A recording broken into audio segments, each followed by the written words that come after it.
Yo, what is up mga kaulo, Luzon, Visayas, Mindanao? Kumusta po kayong lahat? Sana po nasa mabuting kalagayan kayo. Usapang sports tayo mga kaulo. Yo, malungkot na balita po mga kaulo. Justin Brownlee, ban na nga ba sa PBA? Gaano nga ba yan katotoo mga kaulo? Yan po ang pag-uusapan natin. Pero syempre bago ang lahat, just click subscribe button and hit notification bell para updated ka sa mga balitang sports dito sa aking channel, okay? So ito nga mga kaulo, last time po sinabi po ng samahan ng basketballistang Pilipino mga kaulo kung ano ang naging resulta nung ginawang drug test kay Justin Brownlee. Yung mga kaulo, si Justin Brownlee ay nagpositibo po sa recreational substance mga kaulo.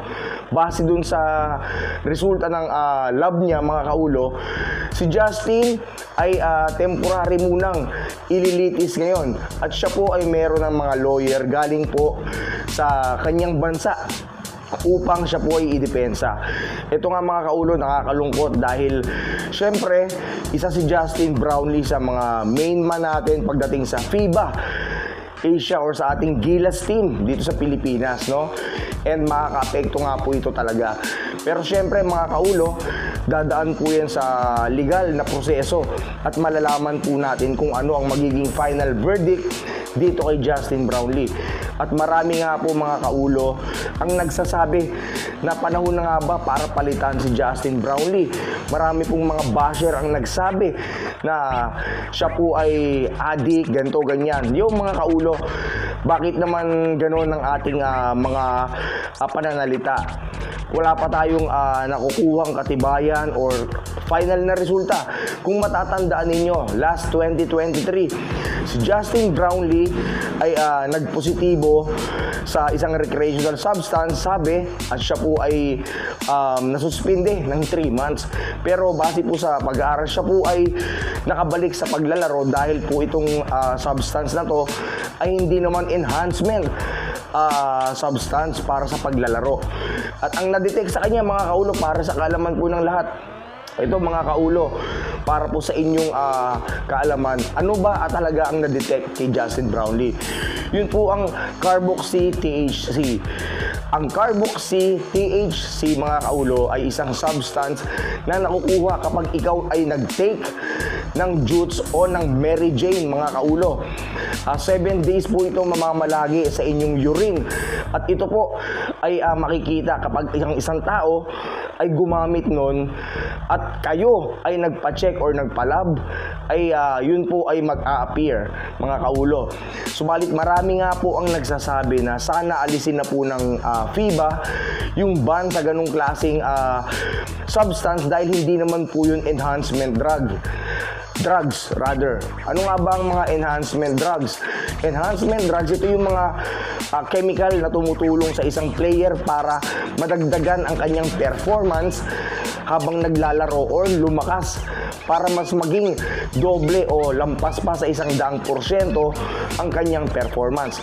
Marami na rin pong mga sa sports o mga kilalang tao, celebrity, icon, ang mga dating nabigyan ng suspension sa mga ganyan dahil nga sa paggamit di umano ng mga enhancement drugs, no, na may mga substance na nakakapagpalakas sa isang atleta, which is bawal na bawal po.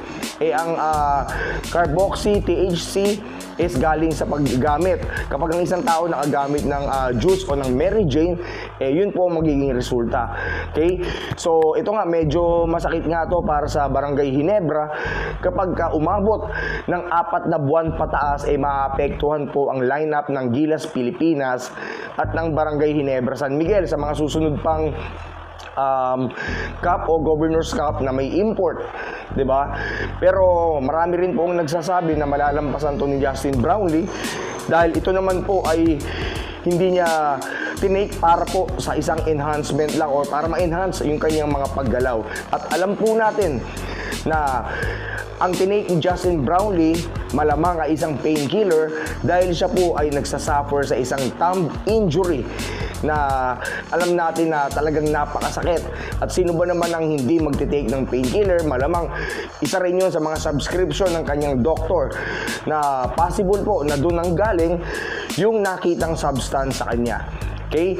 So kung ano man po magiging resulta ng hearing na to para kay Justin Brownlee, abangan po natin at ipagdasal natin sa mga fans ni Justin Brownlee na makabalik at maayos dahil kailangan siya sa Gilas, Pilipinas para sa FIBA Asia World Cup. Okay? Doon sa mga basher ni Justin Brownlee, wala akong magagawa sa inyo kung ayaw nyo sa tao or talagang galit kayo, wala pong problema yan. Kung yan ang pananaw ninyo, i-respeto ko yan. Pero syempre ako, naniniwala ako na makakabalik si Justin Brownlee sa paglalaro. Okay?